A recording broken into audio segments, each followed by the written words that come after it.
অচক্ষ নামাজ পড়েই ভেবে বসবেন না যে অনেক কিছু করে ফেলছে। এক চিল্লা দিয়ে মনে করে ফেলবেন না যে দিনের জন্য অনেক কিছু করে ফেলছে। একটা হজ করেছেন, ওমরা করেছেন, সিয়াম রেখেছেন, দিনের জন্য দান সৎকা করেছেন, একটা মাদ্রাসা মসজিদ করেছেন, ভেবে বসবেন না আপনি সব অনেক কিছু করে ফেলেছেন এবং অন্যরা সব ককরোচ তেলা পোকা, ওরা জাহান্নামে যাবে এমনটা মনে করবেন। জানি না আমরা যে কার আমলের কতটুকু আল্লাহর কাছে কবুল হচ্ছে।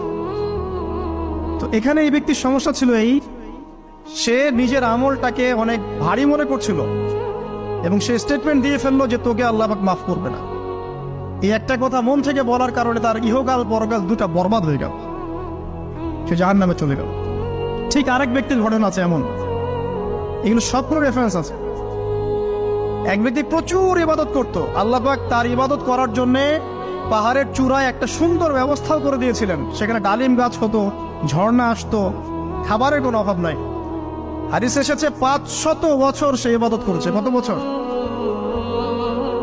কিয়ামতের মাঠে এই ব্যক্তির অবস্থা এমন হবে, তাকে জান্নাতে প্রবেশ করানোর জন্য নিয়ে যেতে বলা হবে যাও আমার রহমতে জান্নাতে চলে যাও। আল্লাহ পাক তাকে এই কথাটা বলবেন, কিন্তু এই ব্যক্তি বলবে আমার আমলের কারণে,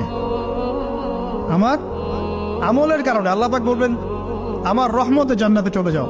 ব্যক্তি বলবে আমার আমলের কারণে।